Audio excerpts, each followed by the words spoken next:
সুন্দরবনের সাগর পাড়ে প্রাচীন লবণ শিল্প ছিল একটি গুরুত্বপূর্ণ লোকজ পেশা ও অর্থনৈতিক কর্মকাণ্ড, যা প্রাকৃতিক পরিবেশ ও মানুষের মেহনতের মাধ্যমে গড়ে উঠেছিল। এই শিল্প বিশেষ করে পশ্চিম সুন্দরবনের সাগর উপকূলবর্তী এলাকাগুলোতে বিস্তার লাভ করছিল। ব্রিটিশ আমলে লবণ শিল্পকে নিয়ন্ত্রণে আনতে শুরু হয় কঠোর নীতিমালা। তারা লবণের উপর কর চাপিয়ে দেয়, যা সাধারণ মানুষকে ক্ষতিগ্রস্ত করে। লবণ উৎপাদনের সময় তেমন কোনো রাসায়নিক ব্যবহার হতো না। এই প্রক্রিয়া ছিল সম্পূর্ণ প্রাকৃতিক এবং পরিবেশ বান্ধব। 1950 থেকে 70 দশকে আধুনিক রাসায়নিক পদ্ধতিতে লবণ উৎপাদন শুরু হলে স্থানীয় ঐতিহ্যগত শিল্প হারাতে থাকে। প্রাকৃতিক দুর্যোগ, ঘূর্ণিঝড়, জলোচ্ছ্বাস ও নদী ভাঙন এই শিল্পের পরিকাঠামো ধ্বংস করে দেয়। তো আমরা এখন সরাসরি চলে যাব সুন্দরবন প্রাচীন জনবসতির আবিষ্কারক ইসমে আজম রিজুর কাছে। লবণের চুলা, এটা হচ্ছে লবণের চুলার ভিতরের অংশ। এই পাশে তেলটা ধসে পড়ছে, এটা কিন্তু ভিতরের অংশটা, এখানে জ্বালানি ব্যবহার করা হতো। এই যে দেখেন একটু লবণের ওই তত্ত্ব পটারি পড়ে আছে ভিতরে, আমরা একটু একটু ঘুরে দেখবো।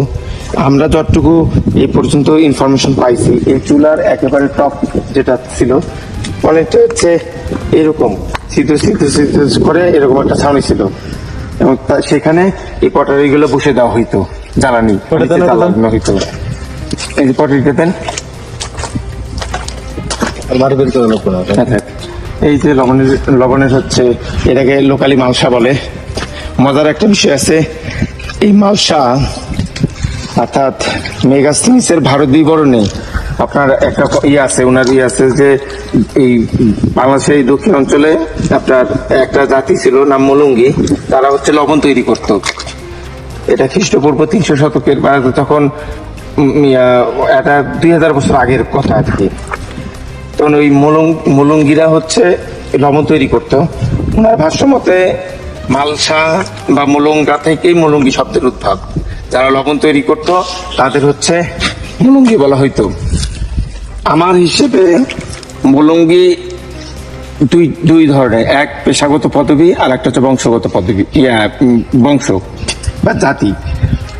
আমি যেটা মনে করি আর কি, আমার ব্যক্তিগত মতামত, আমার ভুলও হতে পারে, মলঙ্গিরা হচ্ছে আদিতে, এখন থেকে 2000 বছর আগে বা তারাও আগে থেকেই আপনার মলঙ্গি একটা জাতিগোষ্ঠী ছিল। মূলত এই সুন্দরবন অঞ্চল, দক্ষিণ অঞ্চলের একটা জাতিগোষ্ঠী, তারা লবণ তৈরি করতো। তাদের হচ্ছে জীবিকার বা রপ্তানি একটা বড় বিষয় ছিল এই লবণটা।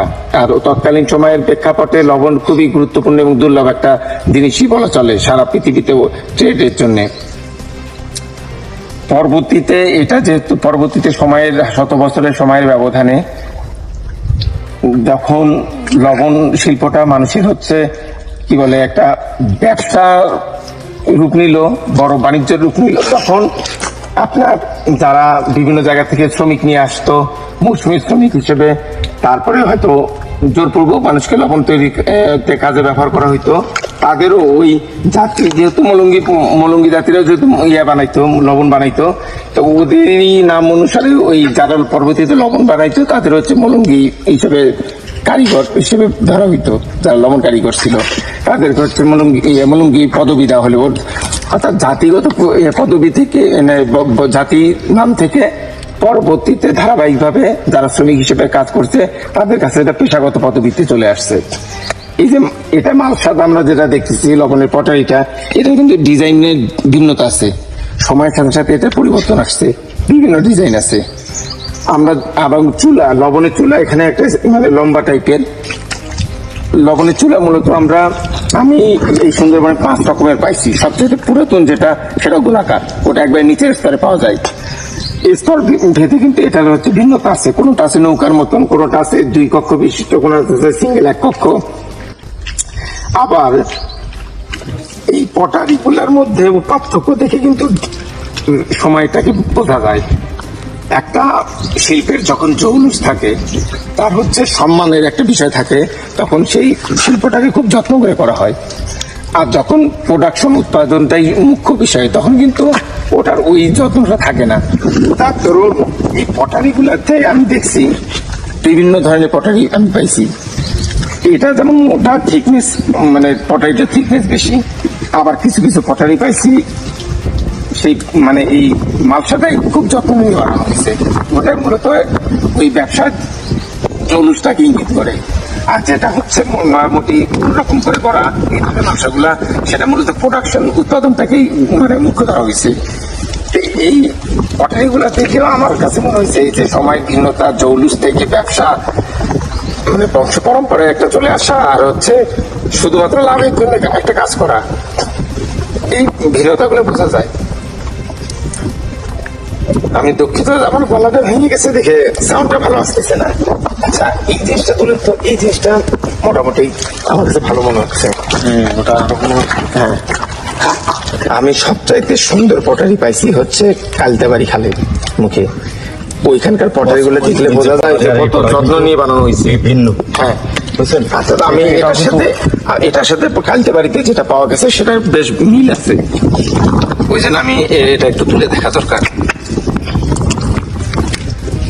আগের যেটা মানে কালতাবাড়ি খালে যেটা পাইছিলাম সাতক্ষীরা সুন্দরবনের, আস্তে আস্তে আস্তে, সেটা হচ্ছে এটা। আচ্ছা, একটু ভিন্নতা থাকে, কারিগরের হাতের উপর ভিত্তি করে ইয়ে হয়। যাক, এটা অবশ্যই করে নেন, পরে এই করে রাখি। ওই পটারিগুলা এই ইয়েটা পাতলা এবং খুবই সুন্দর মসৃণ বানানো। আর এই মানে ছাপটা, চেকের স্ট্যাম্প ছাপটা, এটা একেবারে কমন সুন্দরবনের ম্যাক্সিমাম পটারিতে, সেটা সময় যে সময়েরই হোক না কেন, এই ছাপটা কমন একবারে। সব ধরনের পটারি, হাড়ি, পাতিল, কলস সবকিছুর নিচে এই চেকের স্ট্যাম্প ছাপটা থাকে। এটা অবশ্য মজার বিষয়, এখনো কুমারেরা কিছু মৃৎপাত্র বানালে সেটাতে এরকম চেকের স্ট্যাম্প ছাপটা থাকে। এটা এবার আদি থেকে চলে আসতেছে। ইভেন আমেরিকার দক্ষিণ উপকূলে আপনার উডল্যান্ড যুগে, ফার্স্ট বা সেকেন্ড উডল্যান্ড যুগেও ওরা যে পটারিগুলো ব্যবহার করতো, সেখানেও সেম টাইপের, অর্থাৎ হয়তো বা সাইজটা কম বেশি এরকম চেকের স্ট্যাম্প ব্যবহার করা হতো। ইভেন অস্ট্রেলিয়াতেও একেবারে হচ্ছে আদিতে যারা আদিবাসী ছিল, তাদের পটারিতেও এরকম চেকের স্ট্যাম্প ছাপ আছে।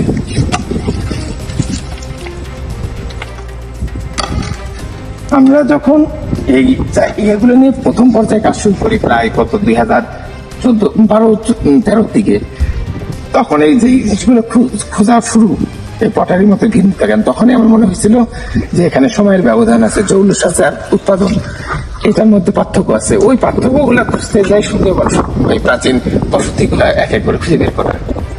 আচ্ছা, আমরা এখানে সময় ইয়ে না করে আমরা একটু ওই পারে চলে যাই।